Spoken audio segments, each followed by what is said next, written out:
Hello दोस्तों, rankers view में आप लोगों का स्वागत है। मैं हूं कमलकांत और अभी हम बात करने जा रहे हैं बीपीएससी की सबसे बड़ी परीक्षा बीपीएससी 69 और एफएओ का जो एग्ज़ाम आप लोगों का है उसके लिए तैयारी की रणनीति आपको कैसे अपनानी है, कैसे आप बेहतर अंक पाकर सिलेक्शन पा सकते हैं।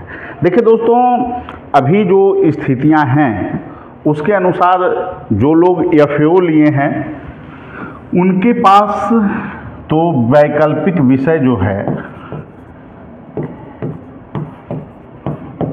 उसको पूरी तरह से आपको पकड़ बनाना पड़ेगा वैकल्पिक विषय पे, तभी आपका सिलेक्शन संभव है। और इसके लिए जिनको अर्थशास्त्र, खास करके अर्थशास्त्र विषय है, इकोनॉमिक्स जिनका पेपर है, उनके लिए आपको जो प्रश्न की जो प्रवृत्ति है उसको दो पार्ट में अगर बांटें तो एक जो सेक्शन है जिसमें आप सिद्धांत पढ़ते हैं, मूल रूप से थ्योरी वाला जो चैप्टर है उस पे आपकी पूरी अच्छी तरह से पकड़ होनी चाहिए, तभी आप इकोनॉमिक्स में बेहतर अंक उठा सकते हैं। माइक्रो वाले सेक्शन पे आपको पकड़ होनी चाहिए। तो इसके लिए आपको इकोनॉमिक्स के कॉन्सेप्ट को जानना होगा।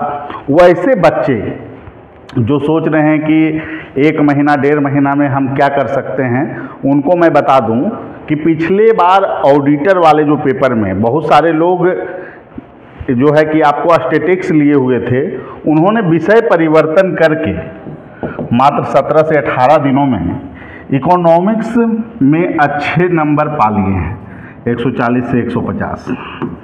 और बहुत लोग जो एकेडमिक तैयारी करते थे, जिन्होंने क्लास नहीं किया, और देखिए यहाँ अंतर क्या हो जाता है कि हम लोगों के यहाँ क्वेश्चन आंसर फॉर्मेट में आपको मैटर मिल जाएगा, पहली नंबर बात।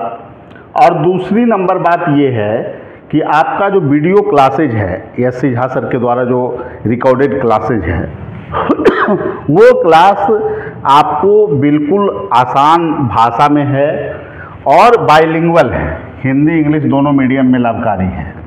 और माइक्रो पे अगर आपका पकड़ हो जाता है तो इंडियन जो सेक्शन है इकोनॉमिक्स का, उसका फॉर्मेट भी आप लिखने के लिए समझ जाते हैं। और आप जो है कि थोड़ा अपडेट जीएस में भी होंगे, तो अपडेट आपको इकोनॉमिक सर्वे से थोड़ा कर लेते हैं अपने आप को, तो इस विषय में आप आराम से 140, 50, 160 अंक पा सकते हैं, जो कि आपकी सफलता के लिए एक निर्णायक जो है कि आपका कड़ी हो सकता है। इसीलिए एफएओ वालों के लिए मैं खास करके बात कर रहा हूं कि आपको वैकल्पिक विषय में नंबर उठाने ही होंगे। दूसरी नंबर बात है, बहुत सारे बच्चे जो हैं वो सिर्फ बीपीएससी 69 या फिर दोनों की तैयारी कर रहे हैं, तो इसमें जो स्थितियां हैं उसके अनुसार जीएस पेपर फर्स्ट में आपको अभी जो समय है उसमें पूरे सिलेबस को कवर करने पर फोकस कीजिए। चाहे इतिहास का जो खंड है, इसमें पूर्व के जो परीक्षा जो पूर्व में हुई है उसको आधार बनाएं इसके प्रश्नों के लिए, और थोड़ा इसका दायरा बृहद कर लीजिए। ठीक है, बहुत ज़्यादा इसमें आपको अब समय कम है चूँकि, तो आपको पढ़ लेना है, कंटेंट पे आपको काम करके जाना है कि इसमें समस्या ना हो। फिर समसामयिक जो मुद्दे हैं इसके लिए भी आप उसी फॉर्मेट पे सूचकांक को भी देख लेना है। ठीक है, 5-6 सूचकांक है उसमें, उससे प्रश्न पूछता ही है। फिर उसके बाद विभिन्न देशों के साथ संबंध,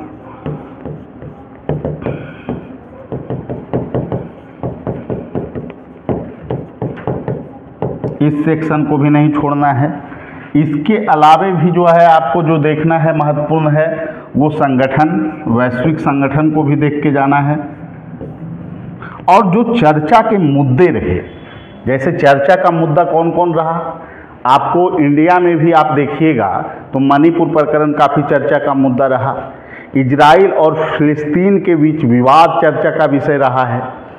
ठीक है, और फिर अगर देखें तो बहुत सारे अंतर्राष्ट्रीय सम्मेलन भी हुए, जैसे कि G20 का जो सम्मेलन इंडिया में हुआ। तो इस तरह से आप बहुत सारे ऐसे प्रश्न हैं जिसको आप जो है निर्धारित कर सकते हैं कि वो प्रश्न आपके लिए महत्वपूर्ण हैं। और इसमें टेस्ट सीरीज में भी हम लोग समावेश कर रहे हैं इन प्रश्नों का। इतिहास में भी जो प्रासंगिक प्रश्न हैं, जो शैली रही है प्रश्न पूछने का, वही प्रश्न आपको हम लोग भी प्रैक्टिस करवा रहे हैं कि आप लोग कम से कम इतना क्वेश्चन लिख के जाइए। और DI का जो सेक्शन है उस पर आपको पूर्ण पकड़ बनाना पड़ेगा। और DI के लिए टेस्ट सीरीज के माध्यम से स्पेशल टेस्ट सीरीज भी आप कर सकते हैं। इसमें प्रैक्टिस बहुत जरूरी है। अगर यहाँ पर आप 72 में 60 स्कोर भी कर लेते हैं तो आपके सफलता के चांस काफ़ी बढ़ जाएंगे। तो इस सेक्शन को भी पूरी अच्छी तरह से आप पकड़ बना के जाइए। और चाहे आपका FAO का पेपर हो, चाहे आपका BPSC 69 का पेपर हो, पेपर फर्स्ट में आपको अच्छे अंक स्कोर करने पड़ेंगे। अब बात कर लेते हैं पेपर 2 का। तो GS पेपर 2 का जहाँ तक सवाल है, इसमें आपको राज व्यवस्था खंड जो है उसमें पकड़ अच्छी तरीके से होनी चाहिए। क्वेश्चन का डायमेंशन अब बदल चुका है, परंपरागत पढ़ाई से काम नहीं चलेगा। जो चर्चा का मुद्दा रहता है, जैसे केंद्र राज्य संबंध, फिर इस बार जातिगत जनगणना का मुद्दा काफ़ी चर्चा में है, ठीक है। तो ये जो मुद्दे हैं, गठबंधन की राजनीति हो गया, या फिर आगामी लोकसभा चुनाव में मतदाता बिहेवियर से जोड़कर जो प्रश्न पूछने की प्रवृत्ति BPSC की रही है, तो इन सभी मुद्दे को, न्यायिक सक्रियतावाद, जो काफ़ी चर्चा के मुद्दे हैं, उन मुद्दों पर आपकी पकड़ और उसमें विश्लेषण करने की क्षमता आपको होनी चाहिए। तभी इस खंड में आप बेहतर अंक पा सकते हैं। फिर आपको अर्थव्यवस्था वाला जो पार्ट है, इसमें जो है शॉर्ट क्वेश्चन और लॉन्ग क्वेश्चन दोनों के लिए सभी खंड में आपको अच्छे ढंग से तैयार रखना है, ठीक है। कम समय है लेकिन आप फिक्स टॉपिक पे जा सकते हैं। अभी इतना भी कम समय नहीं है कि उसको आप तैयारी ही ना करें अच्छे ढंग से। तैयारी की रणनीति में बदलाव होगा, लेकिन तैयारी के लिए आपको पूरी तरह से अपने आप को लगाना होगा अगर सफलता पाना है तो। और अर्थव्यवस्था खंड में भी वही चीज़ें हैं। राज्य सरकार और केंद्र सरकार की योजना पर आपको पकड़ होनी चाहिए, ठीक है। चाहे गरीबी हो, बेरोजगारी हो, उससे जोड़ते हुए अगर प्रश्न बनाए, फिर आपको जनसंख्या से जोड़कर, चुनौतियों से जोड़कर जो प्रश्न पूछे जाने की प्रवृत्ति रही है BPSC में, वैसे प्रश्न भी बनाए जा सकते हैं। इसके अलावे कृषि रोड मैप से जोड़कर प्रश्न बनाया जा सकता है। बिहार में उद्योग की संभावना से जोड़कर प्रश्न पूछा जा सकता है। तो ये सभी जो प्रश्न हैं, जो लगातार BPSC के मुद्दे रहे हैं और जहाँ से प्रश्न बनते रहे हैं, उस पर विशेष पकड़ तो होनी ही चाहिए। और प्लस ओवरऑल जो सिलेबस है BPSC का, उस पे जो है कि आपको जो प्रश्न पूछा गया है उस पर आपको नॉलेज होना चाहिए। अब तीसरा जो खंड है वो आपको विज्ञान एवं प्रौद्योगिकी,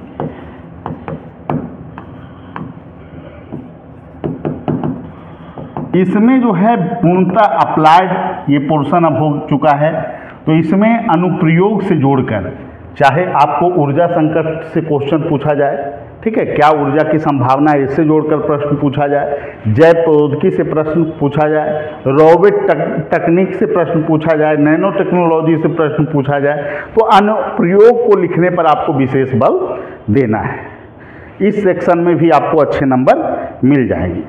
अब यहाँ पर बात ये है कि BPSC का जो वर्तमान ट्रेंड जो चल रहा है, उसमें आपको यहाँ पे 175 से 180 अंक पेपर फर्स्ट में लाने होंगे, ठीक है। पेपर 2 में आपका अगर 135 से लेकर 150 अंक भी है तो ठीक ठाक आपको माना जाएगा दोनों एग्जाम के लिए।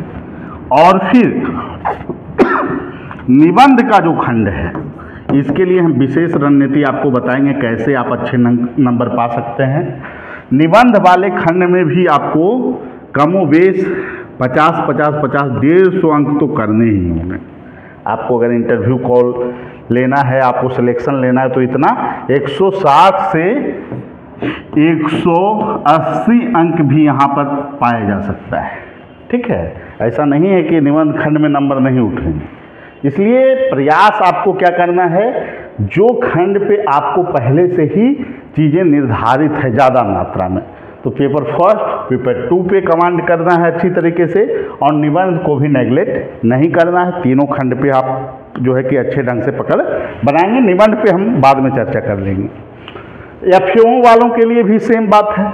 यहाँ पे इतने अंक आप लाने का प्रयास करेंगे, चीज़ों को कंटेंट को अच्छे ढंग से लिखेंगे तो नंबर आएगा। और पेपर 2 में भी आपको अच्छे ढंग से सभी खंड पे प्रयास करना है, और साथ में वैकल्पिक विषय को भी आपको इग्नोर नहीं करना है। अगर आप इग्नोर किए कि अर्थव्यवस्था हम खुद से पढ़ लेते हैं, पहले से आपकी परिपाटी नहीं रही है, तो इसका मतलब है कि आप खुद जो है एग्जाम में को हल्के में ले रहे हैं, आप उसकी प्रवृत्ति और चुनौतियों को नहीं समझ रहे हैं। डायग्राम बनाना होगा आपको माइक्रो वाले में, तभी आपको नंबर मिलेगा। तो इसलिए आपको अच्छे ढंग से, जो विजेता होता है वो मानसिक रूप से गेम में उतरने से पहले खुद को तैयार करता है। तो इसलिए आपको अच्छे ढंग से पकड़ बनाना है, तभी आपका सिलेक्शन होगा। ठीक है, आप लोग काम करते रहिए पेपर पे, और आगे हम रणनीति बताएंगे कैसे क्या करना है। अगर आप लोगों को टेस्ट सीरीज से जुड़ना है या फिर क्लास से जुड़ना है, तो आप लोग हमारे फ़ोन नंबर 7004291557 या फिर 8709537366 पे संपर्क कर सकते हैं। और यहाँ पर आपको वैकल्पिक विषय के लिए क्लास क्या क्या हमारे यहाँ भी उपलब्ध है, क्योंकि समय कम है। वैकल्पिक विषय अर्थशास्त्र खास करके क्लास दोनों मीडियम में, हिंदी और इंग्लिश दोनों मीडियम में उपलब्ध है। क्लास के साथ नोट्स भी आपको प्रोवाइड कराया जा रहा है कि आपको बिखराव ना हो, आप अच्छे ढंग से पकड़ उस पर बनाइए। DI की क्लास, संपूर्ण क्लास आपको उपलब्ध है। जिनको DI में प्रैक्टिस करना है, ठीक है, DI आप जानते हैं, लेकिन प्रैक्टिस करना है तो DI का स्पेशल टेस्ट की व्यवस्था हमारे संस्थान में उपलब्ध है। और इसके अलावे आपको टेस्ट सीरीज मुख्य परीक्षा का भी उपलब्ध है। तो जो भी आपको देना हो, आपको अगर करना है, आपको हेल्प लेना है, अच्छे ढंग से प्रैक्टिस करना है, क्योंकि लिख भी अगर लेते हैं सभी चीज़ को परीक्षा से पूर्व, तो आप में एक अलग ऊर्जा का संचार होगा और आपके सिलेक्शन की संभावना काफ़ी बढ़ जाएगी। तो ठीक है, आप फ़ोन नंबर नोट कर सकते हैं, और 7004291557 या फिर 8709537366 पे संपर्क करके आप जुड़ सकते हैं। ठीक है, सभी लोगों को धन्यवाद। फिर अगले वीडियो में मिलेंगे। Thank you.